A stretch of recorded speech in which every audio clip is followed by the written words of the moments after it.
პარლამენტშიც სინამდვილეში აი ამ კომიტეტის წევრი იყო და საკმაოდ კარგად არის იცნობს ამ საკითხებს. დიმას შემცვლელი ეს იქნება ხათუნა კალმახელიძე, რომელიც ახლა მუშაობს საგარეო საქმეთა სამინისტროში. ხვალიდან ის შეუდგება თავის საქმეს და გახდება საჭიროების აღსრულების და პრობაციის მინისტრი. ერთ-ერთი ყველაზე რთული სფეროს მართვა ხათუნა კალმახელიძეს დაევალა. თუ დეპუტატი და კულტურის ministris ყოფილი მოადგილე პაპუნა დავითაია ჟურნალისტებისთვის კარგად ნაცნობი სახეა, ხათუნა კალმახელიძე კამერების წინ პირველად გამოჩნდა. მასე მხოლოდ ისაა ცნობილი, რომ განათლება ამერიკაში მიიღო და დღემდე საგარეო საქმეთა სამინისტროში მუშაობდა. ახალი მინისტრი თანამშრომლებს პრემიერმა დღესვე წარუდგინა. ჩემი ამოცანა იქნება გავაგრძელო ის ნაყოფიერი მუშაობა, რაც მიმდინარეობდა სამინისტროში აქამდე. ვიმუშაოთ იმისათვის, რომ ჩვენი საზოგადოება იყოს დაცული, გაუმჯობესდეს პატიმართა პირობები. ამ ოთახის ძველი მფლობელი დიმიტრი შაშკინი უკვე განათლების სამინისტროშია გადაბარგებული. დღეს კაბინეტს ახალი მფლობელისთვის ამზადებდნენ. ეს დიასპორაში იულონ გაგოშიძეს კი ნივთების ჩალაგება ნაჩქარევად მოუხდა. მისთვის გათავისუფლებაც ისეთივე მოულოდნელი იყო, როგორც წელიწადნახევრის წინ სახელმწიფო მინისტრად დანიშნა. იულონ გაგოშიძე პრეზიდენტის ადმინისტრაციასთან არსებული არქეოლოგიური კვლევის ცენტრის ხელმძღვანელად გადავიდა. საქმე მე მგონი გავაკეთეთ ძალიან ბევრი ამ მცირე ძალებითაც. მე არქეოლოგიაში დაბრუნება მიხარია. ჩემი საქმე იყო 50 წლის განმავლობაში. იულონ გაგოშიძის ადგილს ამ კაბინეტში ხვალიდან პაპუნა დავითაია დაიჭერს. მას უკვე სამუშაო გეგმაც აქვს შედგენილი. საქართველოსთან ძალიან ბევრი ადამიანი არის გასული სხვადასხვა პერიოდში და ამ ადამიანებს დღემდე აქვთ სურვილი, საკმაოდ ინტენსიური სურვილი, რომ გააგრძელონ საქართველოსთან ურთიერთობა, კონდეთ როგორც კულტურული, ისე ეკონომიკური ურთიერთობა საქართველოსთან, მიიღონ მონაწილეობა ჩვენი ქვეყნის განვითარებაში და მთავარი ჩვენი ამოცანა არის ამ ადამიანებს მივცეთ საშუალება, რომ ეს სურვილი დაუკმაყოფილოთ. იმის გამო, რომ მინისტრთა კაბინეტის 2/3 არ შეცვლილა, მთავრობას ახალი საკადრო გადაადგილებებისთვის პარლამენტის თანხმობა არ სჭირდება. ქუთაისში მემორიალის აფეთქების ფაქტზე სააქციო საზოგადოება საქმრეწვის ტექნიკურ დირექტორს თბილისის საქალაქო სასამართლო მორთვიანი პატიმრობა შეუფარდა. გამოძიების ინფორმაციით ავთანდილ დარსაველიძემ აფეთქებისას უსაფრთხოების ნორმების დაცვა ვერ შეძლო. დღეს ქუთაისში ოპოზიციის წარმომადგენლები შეიკრიბნენ, პირველები ირაკლი აბაშიძის ქუჩაზე კომუნისტები გამოჩნდნენ. შემდეგ კი აქცია სხვა ოპოზიციური გაერთიანებების წარმომადგენლებმა განაგრძეს. ზურაბ ნოღაიდელმა პირობა დაადო, რომ ხელისუფლებაში მოსვლის შემთხვევაში მემორიალსაც აღადგენს და ეკლესიასაც ააშენებს. სოზარ სუბარი კი მომხდართან დაკავშირებით საზოგადოებრივი კომისიის შექმნას ითხოვს. თავისუფლების ადამიანების სისხლზე და ძვლებზე პარლამენტის შენობების აგება არ შეიძლება. და ქუთაისის პარლამენტის შენობა კი არა, სამუშაო ადგილები და ქარხანა და ფაბრიკა ჭირდება. ეს არის ბრძოლა საკუთარ ისტორიასთან, საკუთარ მეხსიერებასთან და ეს არის სიმბოლო, ეს ნანგრევი ამ ხელისუფლებისა, რაც ამ ქვეყანას დამართა. ქუთაისს ჭირდება არა პარლამენტი, არამედ ქუთაისს ჭირდება განვითარება, ქუთაისს ჭირდება მუდმივი სამუშაო ადგილები. ქუთაისს კი არ ჭირდება პარლამენტი, სადაც დასაქმდება მხოლოდ 20 ქუთაისელი. და დანარჩენი თბილისელები ვივლიან ქუთაისს და თბილისს შორის და ეკეიფებენ ხარაგაულში. ოპოზიციის საპროტესტო აქციას მოგვიანებით ხმაურიან დაპირისპირებაში გადაიზარდა. ეს მას შემდეგ მოხდა, რაც თბილისიდან ჩასულმა ოპოზიციონერებმა და მათ მხარდამჭერებმა გარდაცვლილების ოჯახთან სამძიმარზე მისვლა გადაწყვეტეს. ადგილობრივი მოსახლეობა ოპოზიციის წარმომადგენლების განცხადებებსა და შეფასებებს აპროტესტებდა.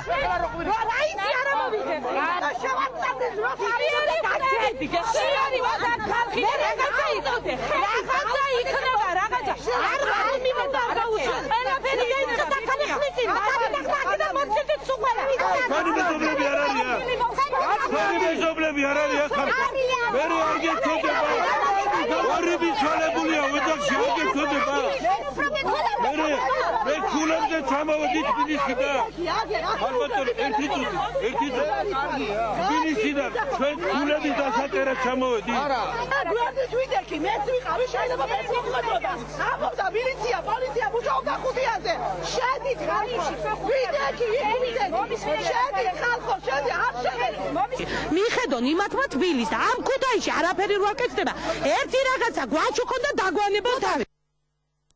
კურიერის 3-4 წლის ბეკას და მარიამის ისტორიას უბრუნდება, რომელთა დაბრუნებასაც მშობლები ითხოვენ. რამდენიმე წლის წინ ბავშვთა სახლში ჩაბარებული პატარები ახლა სხვა ოჯახში იზრდებიან. ბავშვების ბიოლოგიური მშობლებისთვის გადაცემას ეწინააღმდეგება სოციალური მომსახურებების სააგენტო, რომელიც სასამართლოში ცალ-ცალ ამზადებს და მშობლისთვის დედობის უფლების შეზღუდვას ითხოვს.